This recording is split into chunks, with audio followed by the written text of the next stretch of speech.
There are a lot of people who it takes a lot of confidence and courage to even come up and say, okay, I need help. So for them, I wanted to create a page where the page itself serves a purpose. So just going there feeling a little better than before. So that's in a safe headspace. And even today, we are getting a lot of requests to connect them with the other therapists and everything. Hey everyone, this is Shruti. Welcome to my podcast, I'm Just Curious, where I talk of all things I'm curious about with the people I'm curious about and how they turn their passion into their profession. In today's episode, I'm going to be talking to someone who's an intellectual property rights and trademarks lawyer. And last year in 2020, during the pandemic, she discovered she felt anxiety and she was anxious. And that's why she started in a safe headspace. So I'm very happy to have Kahinee Bhatt on the podcast. Hi Kahinee, how are you? I'm good. How are you, Shruti? I'm good. Thank you so much for taking the time on a Sunday and doing this with me. I would rather do this on a Sunday. Oh, great. Then it works out well. Yeah. So let's start from the beginning. Yeah. You are a lawyer. Did you always want to be a lawyer, or talk to me about that? Like, how did IPR specifically, people find it like a little boring or, things like that. But how did you start? So, my family, like you pick any person in my family, everybody's a lawyer. Okay. So for me, getting into law was sort of, you can say it like it was a comfort zone, it was a safe zone area. Yeah.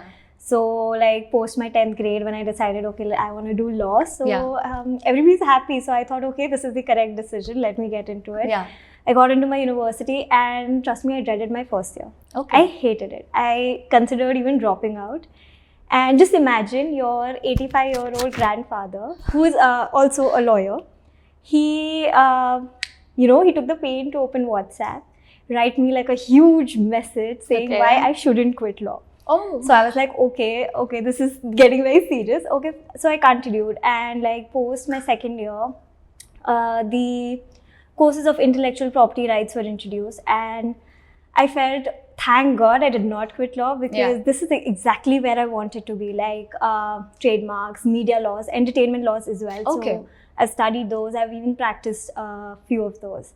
So I think I'm at a good space right now. Good. So I think maybe I wanted to do law all this while. So yeah.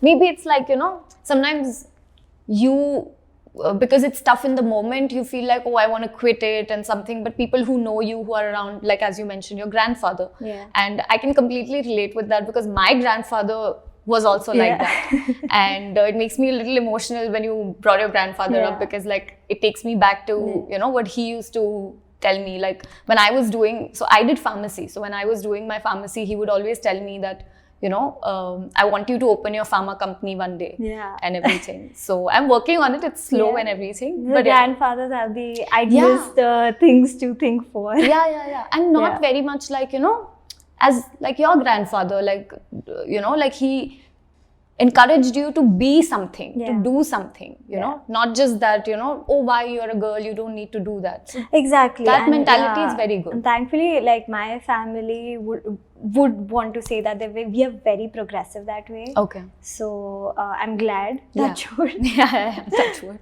So that's interesting. That's nice. Why, like you started in a safe headspace last year during the pandemic. Yeah. Talk to me about that experience. Like, how was that experience like, when you did not think of starting in a safe headspace, but when you were just starting to feel a little anxiety and you started noticing that something's different, like, I'm feeling something different. Talk to me about that. So, last year in 2020, not when the lockdown started, in fact, when things were easing out. Okay. I felt, I just give you an example, like you're just sitting and you're working, and then somewhere you just feel, okay, there's something wrong in the gut, or you're out of breath, you're restless, and you have no clue what's happening. So it was like a very similar experience where I didn't really understand what was happening. So like I'm just working, and I had to just stand up because I felt like, okay, something physically is wrong. Like it never occurred to me that this is something going on in my mind or something like that. But it felt like there's something physically like wrong with my body or something like that. Like you feel nauseous or something? Yeah, no, something like, shallow breathing and everything. Yeah, so you feel basically when, COVID is there and everything's like, okay, maybe I am affected with COVID or something is wrong. Basically that. Like, that's the first thought that you have. Yeah. So it kept going on for like a good 1 month, and so all of these experiences were just, being mingled around. And so I talked to my parents, okay, in fact, like it never occurred to me like this was anxiety. So we all have, I would like to say, all have like preconceived notions of how anxiety looks like, or how, for example, even depression looks like or feels like. Like if a person is under depression, he's going to behave in a particular way or something like that. Same with anxiety, like if somebody's going through anxiety, they're going to be restless and like things like that. But it's not that. I mean, it's very different. Like it might be different for you, it might be different for me. So I tried talking to my parents. So like I went to them, like I was convinced there's something wrong. I was like, go take me to a doctor. Something's happening. Yeah. So my nana, he's a gastroenterologist. So we went to him directly, and he diagnosed me. So you know what acid refluxes are. So basically my anxiety was causing acid refluxes, which is called GERD. Okay. So basically that's what was happening. And he's like, you have anxiety. Okay. So that's when I talked to my parents. They said that, okay, you search out for somebody. If you need our help, let us know. And like a counselor or somebody to speak with. Yes. So I looked for a therapist, and I got the help that I needed. Okay. Yes. Nice. Yeah, I mean, it's very good that, you spotted that and you were like, something's wrong, so I need to see someone. Yeah. Sometimes people are like, they're feeling it, and sometimes it's so deep. Like, sometimes you feel, oh, maybe I ate something, or maybe, a COVID or things like that. It must be because of that. And like I'd like to tell this, like when I started seeing the therapist, so one thing which was there was, so people have these notions, right? Even I had one, like there must be some underlying stress or something that is causing anxiety, right? I had nothing to say. So when even the therapist was asking me, acha, hua kya hai? I'm like, there's nothing. Like, I'm happy I have a roof over my head right now. Yeah. I'm happy I'm eating nicely. I'm happy I don't have to finish my college. I'm happily doing my online exams. This is a vacation. Yeah. So I'm happy, like there's nothing, there's no stress or anything happening in my life right now. Yeah. So we started talking, because this gets a little more complicated than your usual cases. Yeah. Because you yourself don't know what's causing this. Yeah. So we looked around, we took a couple of sessions and everything. And what we discovered was that what I had was, it's called Thanatophobia. Okay. So Thanatophobia is basically fear of you or somebody around you dying. Oh. Yes. So I just feel like there are so many surprises that come with therapy sessions, that okay, ye bhi hai, ye bhi hota hai. You discovered that you have thanatophobia in the therapy sessions. Yes. Oh. So it's, I think, because of course the environment, what we were living around in, that you time. See people are just, wouldn't want to say it, but people are suffering. So it was just getting crazy out there, and I didn't realize that it wasn't actually directly affecting me, but it was somewhere. Subconsciously, unconsciously, it was deep down somewhere. So we figured that out. We started then we got like a good direction to work on, and then things started falling into places. So it was good that I did take my therapy sessions. Really good, and very early on you got it. That is also a very big thing. Like so many people, they don't get it very early on. Yeah. Only like when it becomes really worse. No, exactly. Like when you have other symptoms. Yeah. So exactly, that's what happened. So what my therapist, quote unquote, said was, this was going on since a long time. Just when I started showing physical symptoms, which is what I was going through, that's when I, paid attention. Yes, paid attention to it. And it's actually a thing, like a lot of people don't really pay attention to what's happening. So, yeah. Yeah, I get it. But I also feel like it's hard to spot it also. Because it's so, I feel it's so gradual that it just creeps in, and you sometimes you can't even spot it until it's become big. So even if you try to, like, you would feel like Yeah. something is there, I don't know what, like, Exactly. in that Like way. there's a feeling, okay, something is wrong, but you don't know what. Yeah. Did you have any other symptoms that now when you think back, which Yeah. could have been connected to anxiety, but because it had not been detected, you Yeah. were not able to put a finger on it and say that this was because of anxiety? So, so not really. Actually, So then there was a point where I was actually starting, which is also wrong, that I started associating everything with anxiety. Mm-hmm. So that also happened. So now I try not to think it that way. Agar, for example, if I just have a stomach ache right now, I'm just going to be, okay, it's just a stomach ache, it's not Okay. anxiety. Like, Yeah. so because I think I have moved past it, and I have and it's like what do you say? It's like I wouldn't want to say a lifelong thing, but it will resolve gradually. So gradually, and it can come up in some moments. Yeah. It cannot come up for years. Exactly. Yeah, it depends. So now I try not to think about it that way. So I think I wouldn't be able to answer this for you. Fair enough. Now I want to ask you that, how did, in a safe headspace, like when you did your therapy sessions, what made you feel like I want to help somebody else? Like I want to start in a safe headspace. Like, first of all, tell us, like, anybody who watching this doesn't know what in a safe headspace is, and how did you start? So again, going back to when I took my therapy sessions, I am very thankful I did, because when the second wave of COVID hit, my parents, like 3 of us, were like severely affected with COVID. Oh. Yes. So, but the good thing is the therapy sessions that I took earlier helped me, be calm in that moment. Yeah. So I felt privileged that I had the money, I had the assurance and like the guidance of my parents to, go about it. So I felt that there are a lot of people out there there are a lot of factors playing why they do not go into taking therapy sessions. So I did like a good survey and about all of this, where money, which played like a huge factor, and unless and until you don't know what worth are you getting out of this money, people wouldn't want to put money. So that awareness was not there. So I felt that like I coordinated with a few therapists. So I don't have any psychology background. So I called up a friend who did have one. So because if I'm getting into it, I need somebody with the background. So I don't want to even misguide anybody with what I'm putting on my platform or anything.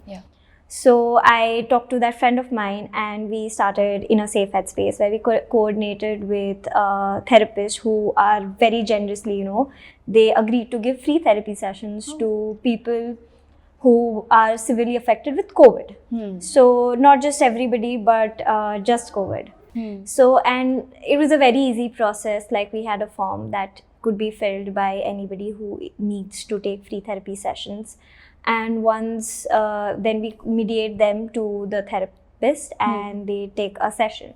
Based on the discretion of the therapist, they decide if it's a COVID case or not a COVID case. But the whole idea of this was to familiarize yourself with what actually therapy is. So even for that matter, even if you're getting like 3 or 4 free therapy sessions, you get an idea, okay, this is good for me. I'm feeling a little better than I was before. So it's okay if I pay a little money to, get help. So that was basically the whole idea. And also the page on Instagram and LinkedIn that was there. What happened, so why that? Also because I wanted people, there are a lot of people who, it takes a lot of confidence and courage to even come up and say, okay, I need help. So for them, I wanted to create a page where the page itself serves a purpose. So just going there feeling a little better than before. So that's in a safe headspace. And even today, we are getting a lot of requests to connect them with the other therapists and everything. So I think it's going good right now. So yeah. Good that people are, like the initiative that with which, the purpose with which you started the initiative is helping, and it's working.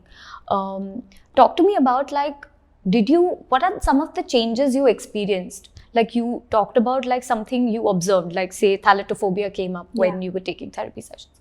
But what were you advised in terms of like, were you advised any lifestyle modification, like, you know, working out more, eating like something particular? What are some of the changes you made, and after which, you know, you felt like, okay, yeah, this is helping even more? Right.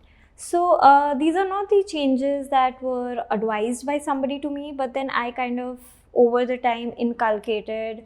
So as I said that my anxiety was related with acid refluxes as well. Yeah. So there are certain foods that actually give rise to acidity and then anxiety in return. So for one of them is coffee. So I quit coffee last year, and I loved coffee, and I don't really drink coffee anymore. So that was one of the change.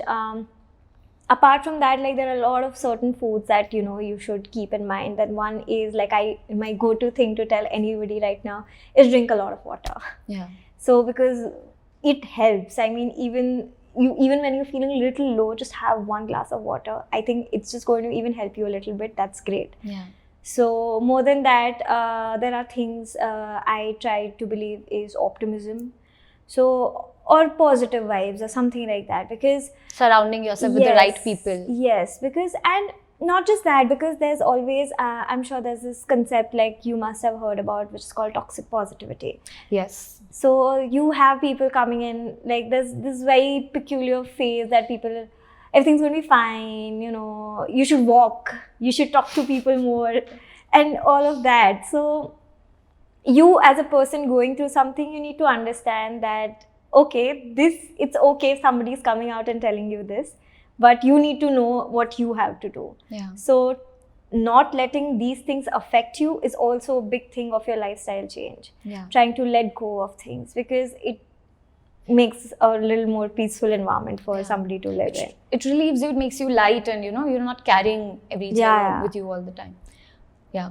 For anyone watching who doesn't know, you know, like toxic positivity, I would just like to say that it's when, in the simplest of terms, it's when, even when you're feeling something, you know, which is not normal, but you try to suppress it and you try to tell yourself, or somebody around tries to tell you that, oh no, you know, it's going to be fine. Yeah. Like, but, you know, but it's boiling up, and then one day it just comes out like that. So for anyone, you know, who feels that emotion constantly over and over again, then that, and if somebody is telling you, or if you are telling yourself that no, I like, you know, denying or something, that's toxic positivity. Exactly. Like just thinking positive will not change the physiology of what you're feeling. Yes. And also I feel like when you mentioned that people, you know, like say these things to other people or things like that, I think there are two things that come in this particular thing, that some people might have, like, you know, when we talked about the lifestyle modifications, and as you said about drinking coffee and everything,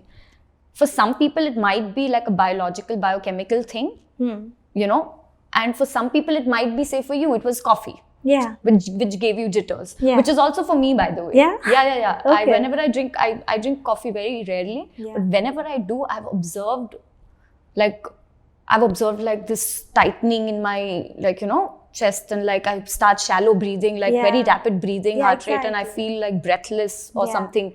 Maybe and now it's connected to your mind. You never know if it's actually happening or it's in your mind. No. But I have observed. Yeah. Like, because I don't drink tea either. Okay. So when I used to drink tea, I think I was told that it's a appetite suppressant, and I have like a very weird relationship with hunger, like that I don't feel hunger, you know, like I'm okay not eating for some time or something.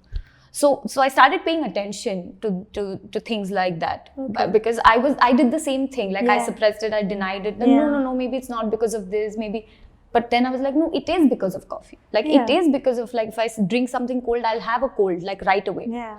But then because I want to drink that, I want to eat it. Yeah. Like you tell yourself that no, it's not because of that. Yeah. But it is. Like you have to. Yeah. So So self-control also is a huge thing over here.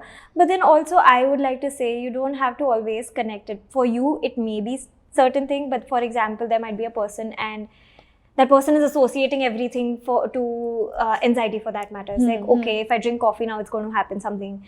Now, if I'm going to eat this, it's going to happen. So that is also wrong, where the person, without evaluating what your body is going through or what your mind is going through, you just come to a conclusion that is, Yeah. okay, this is giving me anxiety. But I feel then in that case, you have to observe. Yes, Like exactly. so what I did was, I stopped drinking tea and I observed, like, Yeah. how do I feel? Yeah. I stopped drinking coffee. Yeah. Like, so the last time when I was here in Ahmedabad, like, you know, I had coffee because, like, to get up early or whatever, Yeah. you know, to get going or things like. Normally at home I don't do. I drink a glass. I have a glass of juice or something. Okay. So I did it, and in the night, like, I remember, like, it was bad. Like, I couldn't breathe, and I was like, what did I do differently today? Okay. So then I was like, normally I don't drink coffee. I drank coffee today. Yeah. So you have to, like, observe and then see. Like, this is what I feel. Like, to find out anything, just observe for a second. Like, how do you feel with this and how do you feel without it? Agreed. And if it's a biochemical thing or if it's a physiological, you know, like a gut problem thing, like in your case, like an acid reflux, which is like in, you know, a gut issue. Yeah. Which is also studies have mentioned that gut issues are the biggest reasons of mental health illness, mental illnesses. Yes. There are innumerable studies that have come out, which, so, you know, like, you have to make sure. So that's in itself, I think, says that you have to make sure that eating different foods, how does it make you feel? Agreed. So you do, know? of course, you. I feel there's this one thing which I strongly believe in is that you do your evaluation also, but then also consult somebody who is a professional in this matter to look into things. So it cannot be like, as we're just having a conversation, okay, you stop doing this, you do that. No. And somebody needs to evaluate, like, Of course. very, you know, intricately about this. But then one thing about toxic positivity, if you don't mind me going back. No. So when you said, like, if somebody comes up to you and says that, okay, everything's going to be fine, but then a person who's suffering also needs to understand that the person coming to you is also just looking out for you. They just don't know how to talk or what to say. They believe, like, you know, if we just surround them with, like, warmth and all, they'll be fine. But they themselves are. So I feel that we shouldn't also disregard that fact and try and be empathetic. Like, okay, like, just maybe in a way that, okay, they don't know how to talk. That is true. That is true. And I think people who go through anxiety or depression, I think they do give benefit of doubt to other person. Yeah. Because they are feeling it and they can very well understand that person's not feeling it. Yeah. So I think in that case, a little responsibility has to come from that person. That if somebody is saying that they're feeling something, let me not just say that, you know, you'll be fine. Let me just sit and listen, or, you know, let them be. Because there was a time when I used to get irritated and, like, agitated, like, you know, just get out of my room, you don't understand. But then there actually came a point where I was much more calmer about the whole situation. I was like, okay, it's going, let them talk, it's fine, it's not affecting me anymore. So I think that also helped me through my therapy sessions. Yeah. Did you observe, like, once you, because this is what I think, like, once you bring it out in the open, like, you put a name on it and you know how to deal with it, it becomes better. The symptoms, like, become better, even if, because your mind knows that this is it, it's gonna go gradually and we're taking care of it, rather than when something is you know, like, when something is not discovered. Yeah. Did you feel anything like that? Yeah. Because I legit thought that there was something physically wrong with my body. I was glad, okay, this is something I could resolve, and it is going to resolve over time. So yes, you get a direction to, you know, work on it. So I think that is relieves better. a little bit of stress and anxiety in itself. Yes, because that's when you start accepting things. Okay, this is happening. All right, and let's work this way. So yeah. Talk to me about, did you consult any, like, what to eat, as you said that, you know, you should ask a professional about eating, like, something or not, like, when you talk about coffee, like, did you consult, like, a dietitian, nutritionist, and that's how you figured it out, or you observed it and you were like, it doesn't so I work think for it me? was like a mixture of both, because as I said, my Nana, he's a gastroenterologist, so he did have his specifications on what I should be eating and not eating, because he had to deal with my acid refluxes. Right. So, but then I also figured out a few things on my own, like coffee was one of them. And then there are a lot of other things, like, you know, what vegetables to eat, what not to eat, like there's something, so I don't know, there's a word for it, I don't really remember. So like there are certain steamed foods which actually do cause Acid reflux? yes, Okay. indigestion. What? Like you can say it in Gujarati or some Idli other- for that matter. Oh, yes. the basically fermented foods you're talking Fermented about? foods, yes. Okay. Yes. Okay. So Interesting. yes, fermented foods. So I try to keep away from those because then I started noticing a pattern that okay, if I'm eating this, so it might react to differently to different bodies. But Yeah. then so fermented food, yes. That's what I've been Yeah. advised not to eat by Yeah. my allergy specialist as well. So because I think everything is so much related, like your Yeah. whole immunity and everything to certain things. So I tried keeping away from fermented foods. Yeah. And so then I just started drinking tea.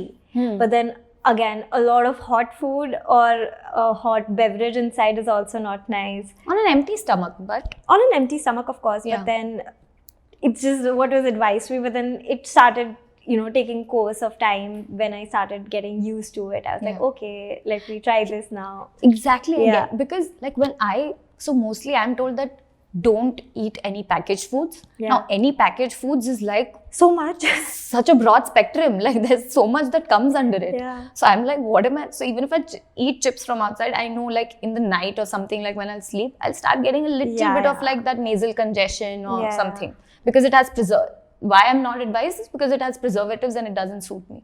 So the same thing with, like the fermented foods also, like there's a list. And then I was like, but so then what do I eat? Then like, as you said, like you had to get used to not having tea or something. Same was like with me, like I stopped having tea or coffee. Yeah. I used to have green tea sometimes, and when I observed that if I drink even green tea that's You have a caffeinated, headache. I'm not observed Yeah, headache. because I did. But I observed that if the green tea is also caffeinated, Yeah. then it gives me the coffee-like jitters. Okay. Yeah. Okay. This is like such a vast topic, Yeah, and yeah. you can food is something what to eat, what not to eat. But then I strongly recommend somebody to actually Huh. go and talk to a professional because Yes, there was a yes. time when I consulted a nutritionist as well, Yeah, and but that was for weight gain and all of that. yeah. So they had their list of things to eat. Then my Nana had a list. And then I have had my own list. So Did you ever yeah. do you ever feel like you don't feel hungry or something? Why did you need to gain why did you No, so consult not to exactly. gain So weight? the issue there was that I eat a lot. Okay. I have my meals properly, everything. But Yeah. because my metabolism is very high, I try not to gain a lot of weight. Again, same. Yeah. Yeah, same. So same. that had been happening. And again, it was very much related to anxiety also because I lost my appetite also in between, and that was not me because I do generally feel hungry. Like I know कि इतने बजे मुझे भूख लगने वाली है तो लगेगी. Same. And then due to anxiety, I just lost my appetite. I didn't eat. I didn't feel like eating. And then if I did, I felt like eating junk. So it was just like a whole Yeah. circle. Yeah. Yeah. Then you want to just eat something for the sake of it. So then whatever it is, you don't mind, you don't care. Yeah. Interesting. Like this is I want to talk about something that it's recently like a lot of studies have been done on it, which is epigenetics. Have you heard about the term epigenetics? No, you should So have basically, I'm very fascinated by it because when I discovered it, I was like, wow, like this is Okay. great. So what, in simple terms, what epigenetics is that what we think is that our body, however we are, our hair or something, everything is genetic, right? That's our Okay. impression that whatever we are is because of the genes. Yeah. What epigenetics says is that less of you, who you are, what you do, and everything is actually the encoded genetic material in you, and more of the surroundings. Okay. Your surroundings, the food you eat, the people you hang out with, the kind of things you hear and do, and all of that stuff dictates the expression of particular genes and suppresses particular genes. Okay, this is fascinating. Yeah. When I found that out, I was Yeah. like, wow. So, and I don't think most people know this. But putting in simple words that your environment, your peers, your family, they Yes, do it affect affects you in a big way. Yeah. And people need to know that more in countries like India and China or say Yeah. Japan or something, where the culture and the environment is such that most of them might be having whatever whatever diagnosis that they are given because of that. And I've heard like this very big, a few neuroscientists as well talk about it, that that we give more importance to the medical part of it because it's profitable. Right. Agreed. People make money if you take drugs. Nobody wants to talk about like if you make physiological changes, if you change the if you move from one city to the other, there's a change. And you can feel it right away.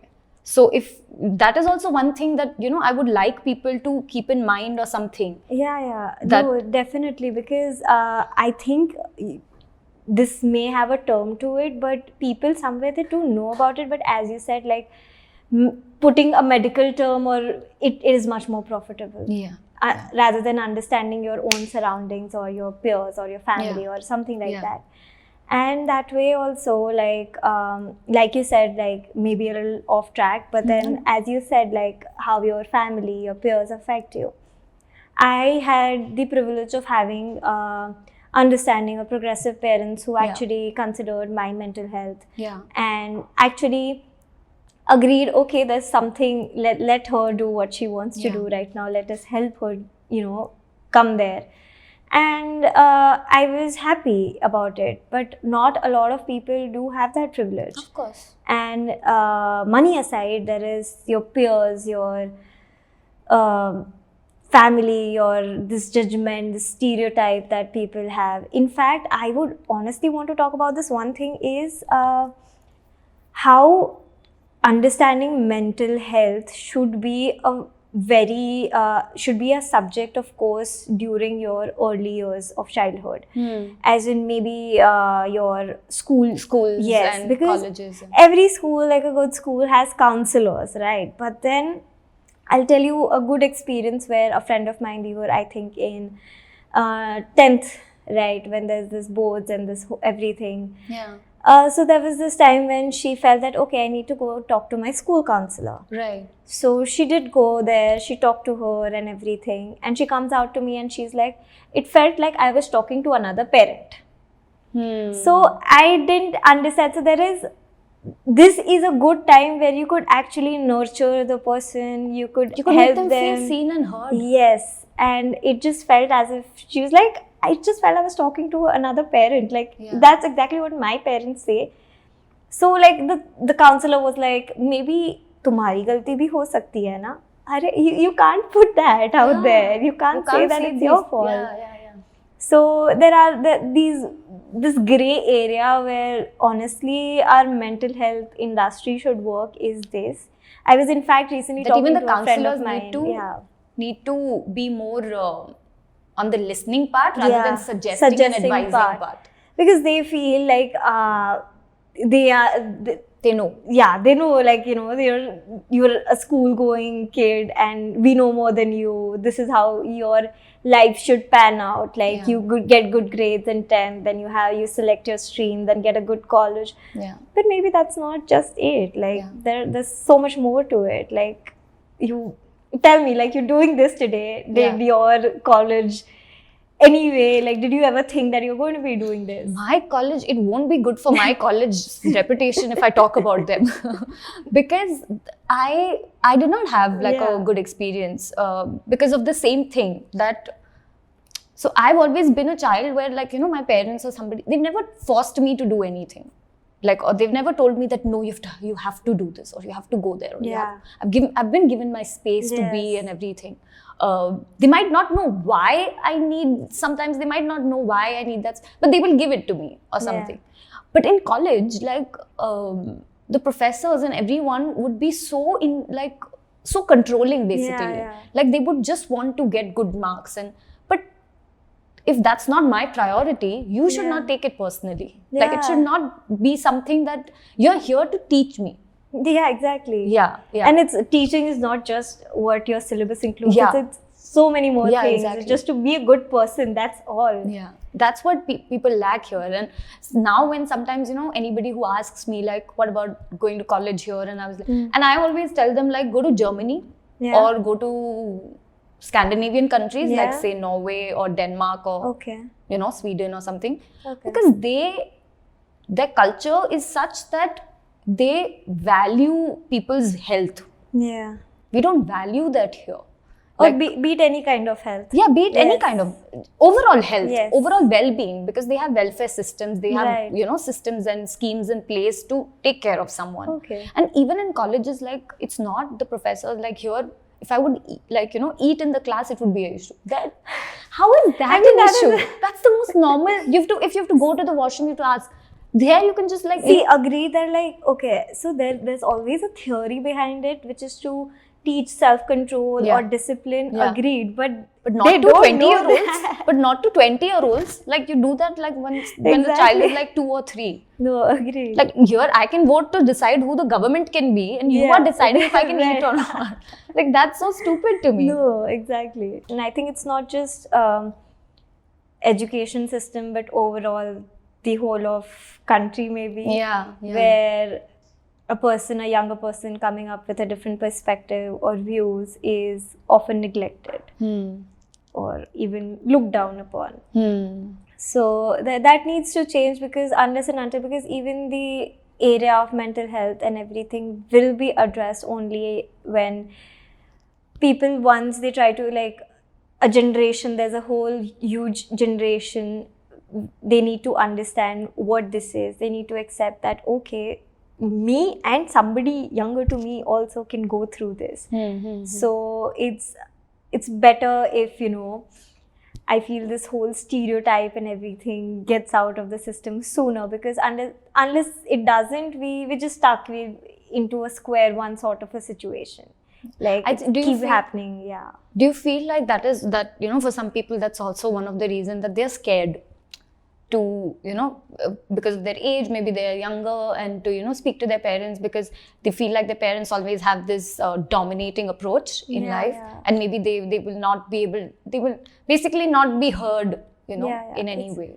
It's more than, it's a fear that people have from their, like, kids have from their parents rather, where they feel, if I'm going to ask this, they're just going to say no. Yeah. So they just try and not talk about it only. And this area of mental health is such, it's so sensitive, where the kid themselves, they don't know how to talk. Like, they are at this juncture where they're conflicted with themselves, and they wouldn't want to go and have a conflict with their parents also. Yeah.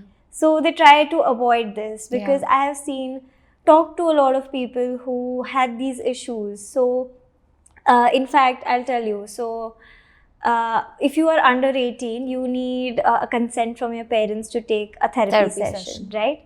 So we had a lot of 17-year-olds, 16-year-olds coming to us and telling this. So by default, by law, we had to tell them that we will need a consent from your parents. So the next day, they're not picking up the calls or anything. We tried to get back to them. So there was this one person who picked up, and I was like, what happened? So she went like, I don't think so, my parents are going to allow this. So I said that, how about we sit with your parents someday, maybe we talk to them.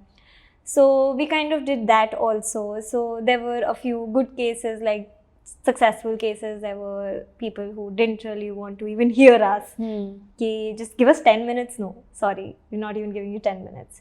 So that is very difficult, because that age where, you want to do it, but you can't get a consent for it. So that's where, these teachers or counselors, they come into picture. Yeah. So your school counselors, so they need to be groomed in such a way where kids can approach them. Talk to me about, like, has anybody come up to you and told you that, this helped me in this way, like taking sessions at, safe headspace, like, helped me, and have they expressed their gratitude or, their experience with you? Yes, but I would like to make it very clear. So in a safe headspace, of course, we're doing our jobs, we're doing wonderfully. Like, I had great set of volunteers and who helped me through this, but we are just the mediator. The true work was done by the therapist and also the people who actually came forward and sought for help. Yeah. So, but there were instances where people got back to us. So we generally do take a feedback of how we are doing and how the session was, because we also give them a platform to change their therapist, because there, comes a time where you're not okay, you maybe don't gel with the therapist or something of that sort, so you might want to change. So we had one of those situations where we had to change the therapist of one of the person, and she loved the other therapist. She's like, okay, I connect to her, and they took a couple of really good sessions, and she came back to me and she was like, I feel so much better, thank you and everything. But then again, we are just the mediating body here. The whole and soul work was done by them. But still, you connecting people with the right kind of help is also important, right?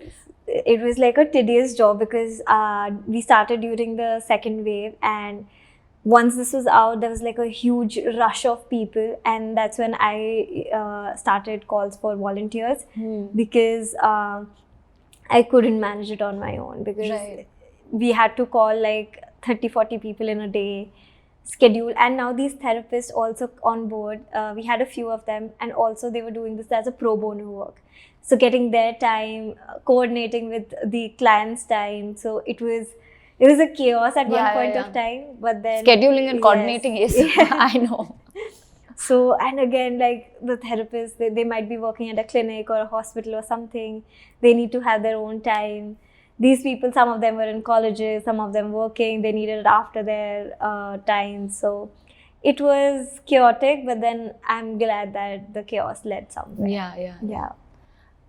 That's lovely. How do you see, the anxiety, depression epidemic end? Because it's growing. Like, earlier, say, 10 years back, I think you would have a statistic that would not, that would be like 10 times less than what we have today, So, and to stop that from happening in the future, like with the social media and like metaverses and, things like that, how do you see like this epidemic, like how do you see we can tackle it and not let it grow as much as it has already, and try to already like reach out to people or help people who are going through it right now? So I in my personal opinion, I do feel that it's not going to stop at one point of time. So today there are a few factors that lead to a certain kind of mental illness. Tomorrow there might be. So today we have the solutions for these factors.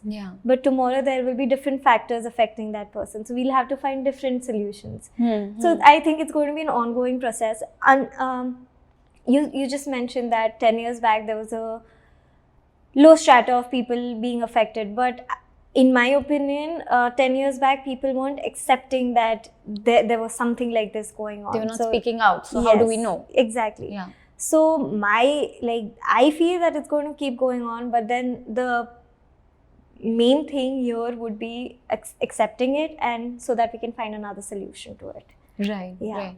But I get what you mean, that the factors and everything, but I also believe like, some of the, like, because I think about it a lot. What are some of the constants and what are some of the most fundamental first base laws of the physics or, universe on which we should like build just life or what to eat or anything. Because I never used to think about it, but I've heard Elon Musk talk about it. Like when he designs something, or he always says that work on a solution from a first base principle. Okay. Then it's supposed to last forever, because like that's what the world is based on. I think that will come through awareness. So as you said, like the person needs to know the problem to build a solution. Even at the first hand, you need to know the problem. So the problems are out there, but people don't know that these are problems. So awareness is one thing that could actually lifestyle changes. Agreed. Working out. Yes. Working out. So I'm not very keen on working out, but then a good walk or maybe yoga or something like that could help. But I'm not a big fan. You're not working. I say this because from my personal experience, to be honest, I never used to work out. And I think around 2014 or 2015, I started working out. And I just did it because there was nothing to do. And I was like, okay, I need to do Okay. something, like I can't just sit. So I just started, and I literally, like, there was I observed some change in my brain physiology, Yeah, like you literally. know, agreed, definitely agreed that this is a fact. And you know, like when I researched about it, like, you know, like what's happening this, because for my appetite also I research a lot Yeah. about, say, gut health, gut microbiome, and Yeah. everything. So I researched about it, and you know, like it talked about how your prefrontal cortex like lights up, like, you know, and why is that important is because that helps you to be in the present moment. And when you don't work out, and when that is not lit up, or you know, like it's not given much, does not light up like frequently, it's because then you're not that much living in the present moment. No, definitely agreed. But then for me, like, I really dread to go to a gym or something. So I'm still looking for something unconventional. Like, I don't know. You could try maybe aerobics, because I do that. Something. You'll have fun. Yeah, something that's fun, because I don't find gymming fun.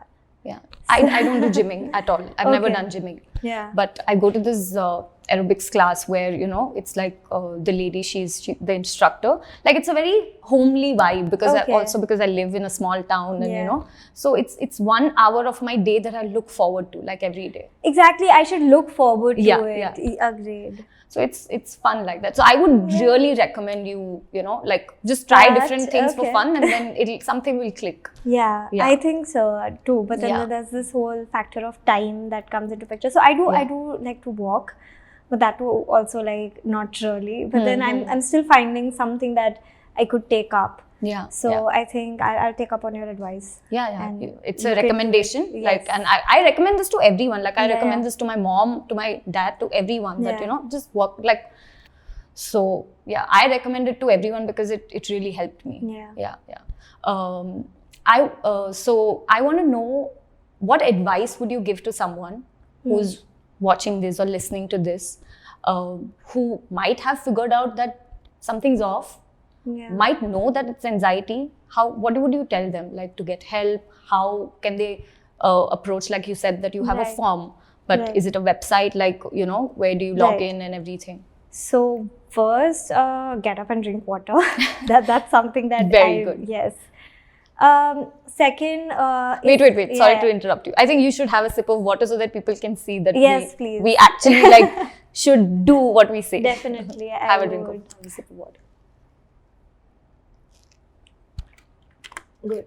Yeah. Feels good already. That's how somebody will actually drink when they see this. Yeah. And second is accepting, because unless and until you don't accept that something's wrong, something's going on, and you need to, there's a problem. Basically, there's a problem. Be it anything. Yeah. Unless and until you don't accept it, you won't go and find a solution. So yes, that. And for in a safe headspace, so we have a LinkedIn profile and an Instagram page, because we thought that there are a lot of people getting attracted through Instagram. So we thought to do it on Instagram. So we have a link in our bio, which is a link to the form. So once you fill that form up, me or one of the volunteers, we go and check. We call that person up, we coordinate with the therapist. So all our therapist names and profiles are also on our Instagram page. Okay. So you can go see, you can yourself find which one you feel connected to. And you, in fact, in the form itself, you say which one do you want, maybe your preferred times and everything. Then one of us will get in touch with you, and then the whole process will start. Great, great. That sounds good, and you know, they can find the therapists on your page and everything. So I'm glad, like, you know, somebody watching this, they should, if they feel like something's off, they should. How many sessions are normally free? So if it's a COVID session, if it's a COVID affected person, then we try to give them 3 to 4 free sessions based on the therapist.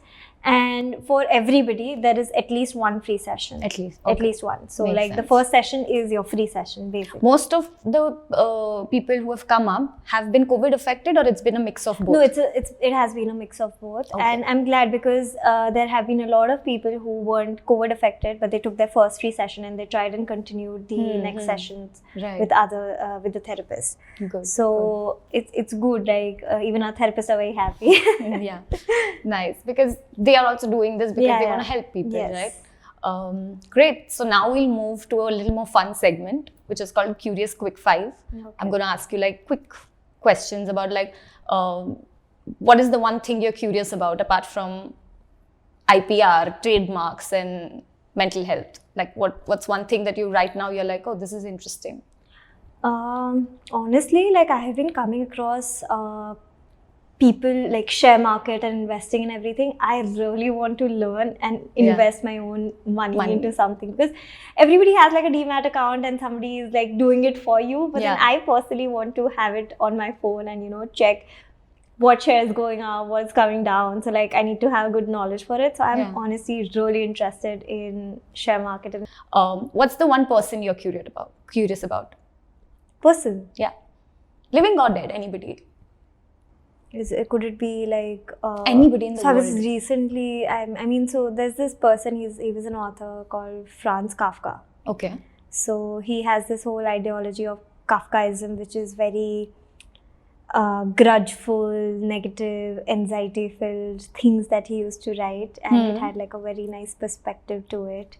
So I used to read, like there were always, I haven't ever read a book of his, but then there are always snippets of what, like novels and everything that I kept reading. It was in my course also. So in fact, I was recently reading about him. So I'm honestly curious about that person. He's dead, of course, but then what was going on in his mind to write something so grudgeful? Some people find it cathartic, I think. Yeah. To put these experiences out there. It's For liberating. him, but not for others. Yeah, of course. Yeah. It's very intriguing to just read. I mean, what is actually going like? So Kafkaism in itself is now like a concept that people. Is it a religion? No, not a religion, but like maybe a cult, you can say. Oh, okay. But then it's basically a concept where this sort of writing, anxiety-filled, dark, all of that comes under Kafkaism. I can never get close to that book. No, that's why I don't read the books. I read like little. They also have like some short stories and like snippets. I have this story of like once. We were flying back from Prague to Paris, like it was like the last leg of our trip or something, and it was a night flight, and my mom and my brother, they had slept, and I had my brother's book. He reads like big authors, like everything like huge, and I can never understand it. So I just picked it up, and I think it was 1,000 Splendid Suns, I think. Oh, okay. I don't remember. Have you read it? Yeah, it's by Khalid Hosseini. Yeah, something. Yes. I don't remember the name of the author, but it was that one, no, where in the beginning there's this small child who gets lost. Is it the same? So there are a lot of books. So what his style of writing is basically based in Afghanistan. So there was a time when Taliban took over Afghanistan, which is also now, but then back then also. So there was like a whole transition about how people used to live before Taliban was there, and then how people started living post that. And then, so there's this one book which I really love, which is called the Kite Drama. Okay. That's by Khalid I Hosseini. think, okay, so now I'm not sure if it was the Kite Runner or the 1,000 Splendid Suns. Yes. It was something along those lines or something. Amazingly written books. I read like a preface or something, and I was crying in the flight, and my brother's like, "You please don't read these books." So I don't think, if I cannot read that, I don't think I can read France. But then it's quite interesting. Yeah, of course. Yeah, but it's just the story that came to my mind. What's the one place you're curious to travel to? Curious to travel to? Yeah. I would really like to say North Korea, because people don't know what's going on That's there. a good one. I would join you if you go there. Unless and until you aren't there, you don't know how it is. Yeah, that's interesting. Yeah. That answer tells me so much more about you as a person, Yeah, I'm very curious. Yeah, that answer tells a lot about you as a person, like about how your mind works. Yeah. Which is interesting. One technology you're curious about? AI. AI? Yeah, anything related to AI. Because we also had a course like where IP, intellectual property rights, and AI are amalgamated. Like, because AI also have rights, so they come under IP rights. They do? Yes. So like, because you need to give them some rights. Yeah. Wow. So there was this one time where Alexa was sued.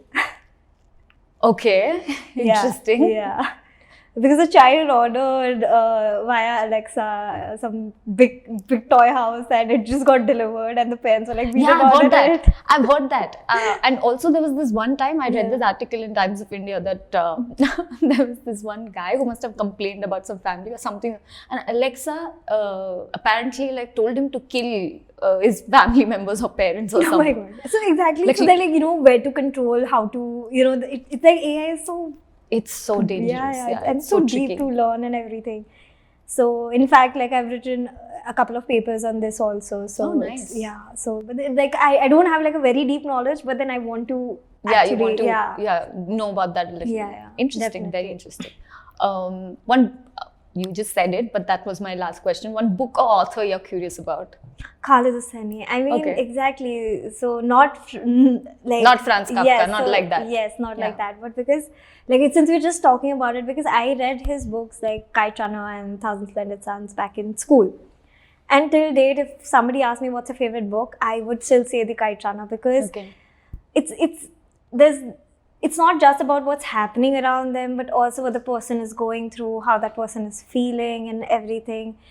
So just imagine like there's a terrorist attack and like a house where like you rich people having their good elite parties, and next day it's just all broken down like a barren land, and like people trying to get to US after like taking refuge and everything. So, and considering the times what is actually going right now in Afghanistan, people should actually read that book to know what actually is happening right now. Because I'm pretty sure the situation would be the same. Yeah. We saw it, no? Yeah. We saw it, the planes leaving. Do you consider yourself a very deep person? Very sensitive or deep? Or sensitive, yes. Because I'm very sensitive. that comes across. Yeah. I'm quite sensitive. Like, I mean, even if you tell me like a sad story, but I'm going to start crying. It's that way. Yeah. So, I get it. Yeah. Great. So we've reached the end of our conversation. Any last thoughts that you have that you want to share? Any feelings about being here, or about in a safe headspace that I might not have asked you, or anything? Any last thoughts? Thank you for having me on board with this, because My pleasure. I didn't really think that in a safe headspace would get me here, because I mean that was just like a thing where I felt that I had the privilege some people don't, and I just want to help that them out. So. But through this, and I'm glad you're doing a great job, because there are so many issues, people have so many issues, there's so many things going out there, and you bringing it out here. So on a platform where people can actually hear in a fun way. Yeah, so thank you for doing this. Thank you for acknowledging, that, and that was my goal also. Like in the pandemic, because I also felt very overwhelmed with, sometimes it makes you uncomfortable about being privileged, because you're on social media, you're seeing things, it makes you so uncomfortable. That was one of the reasons why I wanted to like say somebody who is not taking therapy sessions, but even if they see two people sit and talk, they feel like, oh, that's what I wanted to say, or feel heard or seen or something. Exactly, in a fun way, like it's just a eased in conversation. Eased out, not a serious where, oh, let's do therapy. Like, you should do therapy. Yeah, but please do therapy. Great. So thank you so much. I've had a blast having you here. Thank you.